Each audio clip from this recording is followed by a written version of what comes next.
All right, those of you that have followed some of my Riding at the Arms guide know that for a long time I carried a Glock 19 and either a Smith & Wesson J-frame or a Glock 26. I found that for carrying in the appendix position, the Glock 26 didn't actually prove a lot more concealable for me than the Glock 19 because width was the factor, and the shorter slide caused the butt of the gun to bump out because of the kind of that pivot point. There wasn't enough slide riding below my belt to keep the rear end from bumping out a little bit. So actually I could comfortably conceal the Glock 19 as easily or close to as easily as I could the 26. And so I've been looking at the single stack market, as many people have, mostly as a curiosity, but also a real consideration for carrying in place of a double stack gun when situations prohibit a double stack gun for me. And so I've been looking at that market, and I had been comparing the G43, the Glock 43, with the XDS. As you may remember, I thought that I would like the Glock 43 the best, as I have a lot more experience and trigger time on Glocks, and I tend to appreciate them. I tend to be a fan of the Glocks, and that gun was a remarkable little gun that does its job well. Its capacity is a round down, as you know, which can be mitigated with the Terran tactical magazines, which we did. Of course, that's a cost prohibitive factor in that every magazine that you have for the Glock 43 is going to require a $30 to $40 upgrade or additional cost if you choose to have the same round count that you do with the XDS and enter the Smith & Wesson Shield. The big factors that if you remember, that caused me to like or to choose the XDS over the Glock 43 for me was not that I disliked the Glock 43. In fact, I wanted the Glock 43 with the 4-inch slide. If the Glock 43 had just a touch more weight, I think that I could have chosen it easily, and I would love that gun with one more round and a little bit longer slide. That gun would have fit the bill for me perfectly. Here's the deal though, for me it's just a little bit too small with a major power factor round, and it wasn't too snappy, it wasn't uncomfortable. I enjoyed shooting the gun just fine, but here's the thing, your follow-up shots and the muzzle rise, it was a much slower for me. It was slower for me than the XDS was. Now, here's the interesting thing. I had almost forgotten, though, I mean, the shield is everywhere, and I'd shot it and I had appreciated it back in the day. I originally just didn't consider the shield because of I was kind of firmly committed to the double stack thing. But then having chosen the XDS over the 43 and really being honestly dissatisfied with the XDS's trigger, though it's fine, it's just not my preference. And I was learning it and it was fine and I liked it. I decided to go back and revisit the shield. And having done so, I find that the shield, even though it still has that shorter slide, is heavy enough that the follow-up shots are about as easy for me as with the XDS, and I like the trigger. For me and my preferences, I like the trigger and its reset so much more than the XDS. Again, it's a little bit lighter, but it's heavier than than the G43. It's a little bit lighter than the XDS, but it's heavier than the G43. And for me, it's just kind of that perfect little size gun. Again, in this gun, if I had my way, I would stretch out the slide a little bit, but it's still a great gun. Now, that being said, I like this so much that I'm looking at the viability of the M&P 9C, the compact, the double stack, which is not as large as the Glock 19, but not as small as the G26. I'm looking at it as a viable option for a primary carry gun. Now, listen, it may be true that the Glock 19 is going to always kind of fall back into that spot, but I want to give these new guns an honest run for their money. And right now, I'm finding that a really good setup for me is this, which I like a lot. I've been shooting the FN, and I was looking at going with the FN9C, and then I remembered that the M&P 9C is about the same size, and right now, I mean, I hate to say it, but though I'm a big FN fan, the Smith & Wesson has way more market share, and as a result, more parts availability, and it's a really good shooting gun. And I like the American thing. I mean, if I can go Smith & Wesson over Glock, or I think that's an okay thing. So I'm giving it a good run. I remember when M&Ps first came out, I wasn't a big fan of their trigger, but apparently they've improved them significantly, as this take up comes to right there. There's a solid wall that breaks. Take up, solid wall that breaks. It's a little bit heavier than in this shield per my finger. I don't have a gauge on it. A little bit heavier, but I expect with time they'll feel very similar. And that's where I'm at right now in the whole concealed carry journey. Now, the Glock 19 I still really like, but when it comes to, I have to go as bare bones as possible. I'm finding that the shield serves well there, and it also serves well as a backup gun in situations where I can carry what I want to.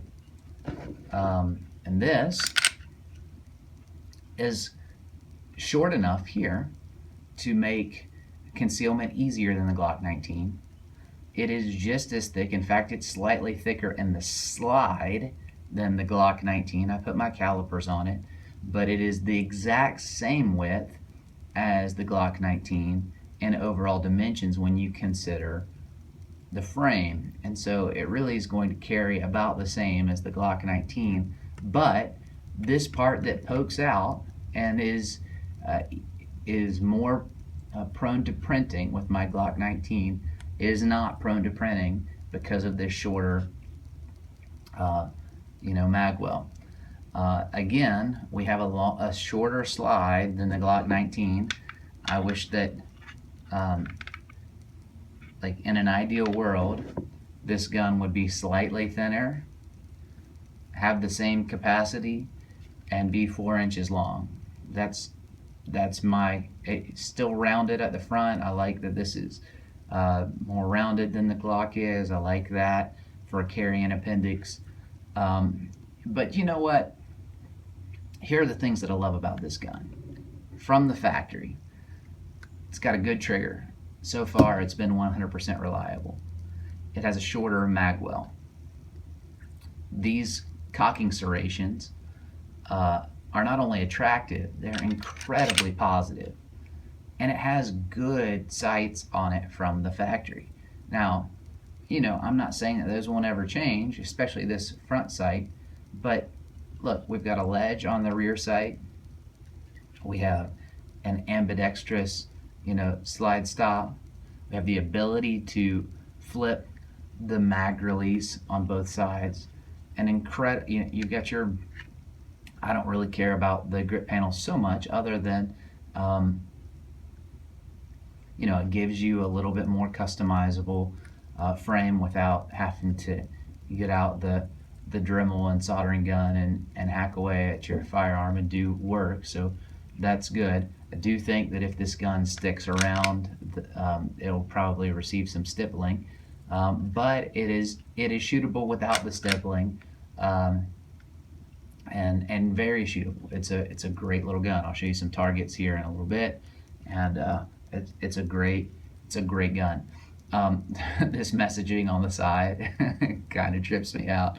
I think it's funny. Could have gone without the caution capable of firing without magazine removed.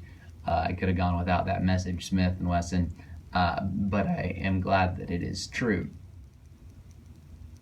The magazines are quality made, and they're 12 round capacity. The second mag for the Smith & Wesson 9C has a little extension on it for your pinky, and it makes it more shootable perhaps. I prefer these flat based mags, especially for carry. Of course, this will accept the full-size M&P mags, so just like in the Glock, you can carry a larger full capacity mag as your backup, or you can carry the second 12 round mag that comes with it. Again, this is almost indefinitely going to take the place of the XDS 9. I like it a lot. I feel silly that I didn't give it its fair time to begin with. Again, real metal sights on it to start with. I still am not. I'm still not saying that the XDS is a bad gun. Some people may have had good experiences or bad experiences with it. I'm just sharing my experience, and my experience has been that it's a very good shooting gun at a pretty low price point with a nice enough weight to it and a long enough sight radius to shoot effectively and feel like a full-size gun when you're shooting it. Here's the same thing with the Smith & Wesson Shield. Though it doesn't have the longer sight radius, it is an inherently, I found, accurate gun. I was shooting it out at 15 yards yesterday, and that's a good distance to be getting solid hits at without issue.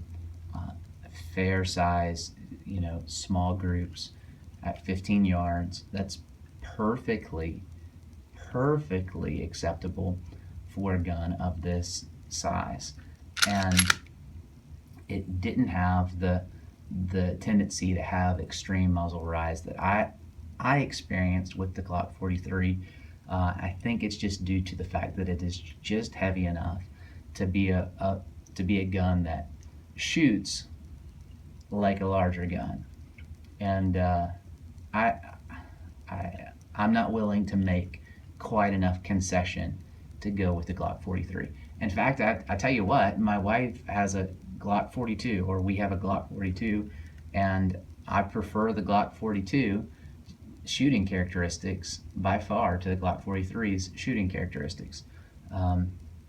It's a personal opinion. Still like the 9mm. I still like the Glock 43.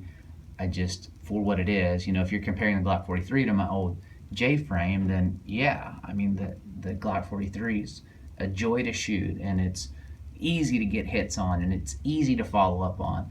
But that's not the situation we're in. We're not comparing it to a J-frame anymore. We're comparing it to some of the other single stacks on the market.